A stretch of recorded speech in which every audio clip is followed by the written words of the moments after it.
13 अप्रैल 1919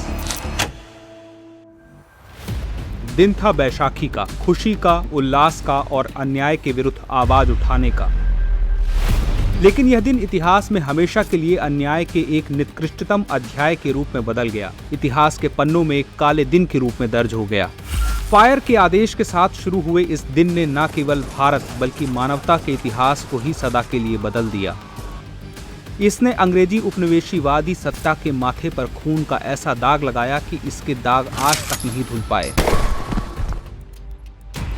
यूं तो विश्व ने उपनिवेशवादी सत्ता के शोषण का एक नहीं कई निकृष्ट रूप देखा है, लेकिन यह रूप इतना विकराल, इतना निकृष्ट था कि पंजाब की धरती में दबी, वहां की नदियों में डूबी सैकड़ों लोगों की अस्थियां, राख आज भी चीख चीख कर इंसाफ की गुहार लगा रही हैं। तो वहां के जलियांवाला बाग के दीवारों में धंसी सैकड़ों गोलियां उस दिन की निर्ममतम कहानी आज भी बयां कर रही हैं। लेकिन 13 अप्रैल इस कहानी की शुरुआत नहीं थी। अंग्रेजी सत्ता के दंभ में डूबे जनरल डायर के लिए यह दिन उस पटकथा के अंत का दिन था, जिसकी शुरुआत हुई थी एक माह पूर्व 8 मार्च को, जिस दिन रॉलेट एक्ट लागू हुआ था। सर सिडनी रॉलेट की सेडिशन समिति ने रॉलेट एक्ट के नाम से एक ऐसा कानून बनाया था जिसके द्वारा ब्रिटिश सरकार को किसी भी भारतीय पर बिना मुकदमा चलाए नजरबंद या गिरफ्तार करने का अधिकार मिल गया था। यानी यह ऐसा कानून था जहां भारतीयों के पास न अपील का, न दलील का और न ही वकील करने का ही अधिकार था। ऐसे में इस काले कानून के खिलाफ तो लोगों को एकजुट होना ही था और इसी का असर रहा कि 8 अप्रैल को गांधी जी के नेतृत्व में सारा देश ब्रिटिश सत्ता के इस कानून के खिलाफ उठ खड़ा हुआ। इस विरोध की सबसे तेज आग लगी पंजाब में और इस दौरान यहाँ हिंदू मुस्लिम सिख एकता की ऐसी बानगी देखने को मिली कि अंग्रेजी सत्ता के होश खो गए।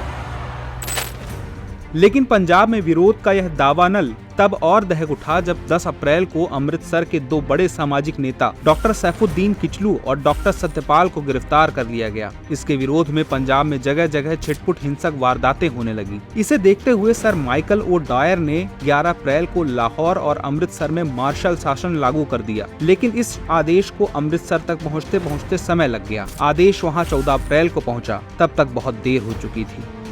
इसके पहले की शाम 13 अप्रैल को कर्नल डायर के सैनिकों ने 4 से अधिक लोगों की सभा के खिलाफ चेतावनी देने के लिए शहर में मार्च किया, लेकिन यह घोषणा भी ज्यादातर लोगों तक नहीं पहुंच पाई और शाम 4 बजे तक हजारों की संख्या में लोग रॉलेट एक्ट का विरोध करने के लिए जलियांवाला बाग में एक सार्वजनिक बैठक के लिए एकत्र हो गए।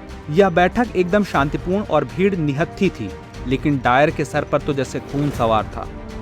1920 की हंटर कमीशन के अनुसार वह 25 गोरखा और 25 बलूचियों सैनिकों के साथ जो राइफल से लैस थे तथा इसके साथ ही 40 गोरखा सैनिक जिनके पास केवल खुखरी और 2 72 बंद गाड़ियां भी थी के साथ बाग में दाखिल हुआ और हथियार बंद सैनिकों के साथ मार्ग को बंद कर दिया। उसने इस सभा को सरकारी आदेशों का उल्लंघन मानते हुए निहत्थी भीड़ पर गोलियों की बरसात करवा दी। इस निहत्थी भीड़ में बच्चे, औरतें, बूढ़े, जवान सभी थे, पर फिर भी उसे दया नहीं आई। फायर के आदेश के साथ सैनिकों ने भीड़ पर गोलियां दागनी शुरू कर दी।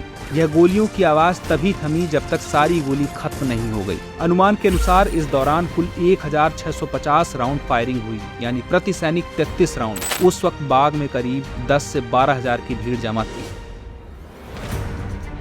ब्रिटिश रिपोर्ट के मुताबिक इस नरसंहार में कुल 379 लोगों की जानें गईं, लेकिन तत्कालीन भारतीय मीडिया या प्रत्यक्षदर्शियों के अनुसार मौत का आंकड़ा 1000 से भी ज्यादा था। कई बच्चे, बूढ़े, औरत, जवान सबको एक ही बार में मौत के आगोश में सुला दिया गया। लेकिन इतने क्रूरतम हादसे के बावजूद न ब्रिटिश सरकार झुकी, न ही डायर को सजा मिली। नरसंहार के बाद मामले की लीपापोती के लिए हंटर कमीशन का गठन जरूर किया गया। इस कमीशन में अपनी तरफ से दलील देते हुए डायर ने कहा था, उन्होंने मेरे आदेश का उल्लंघन किया। उन्होंने ऐसा किया, इसका मतलब वे मुझसे लड़ने आए थे, मैं उन्हें सबक देने जा रहा था। सैन्य दृष्टिकोण से मेरा विचार व्यापक प्रभाव डालने का था। अगर मैं ऐसा नहीं करता तो वो मुझ पर और मेरी सैन्य टुकड़ी पर हमला कर देते। इस कमीशन के सामने उसने स्वयं माना कि उसने भीड़ को तितर बितर होने की कोई चेतावनी दिए बिना सैनिकों को गोलीबारी करने का आदेश दिया और गोलीबारी लगभग 10 मिनट तक जारी रही, जबकि भीड़ में कोई भी हथियार लेकर नहीं आया था। भारतीय नेताओं ने हत्या के जवाब में अपना गुस्सा व्यक्त किया और विरोध प्रदर्शन किया।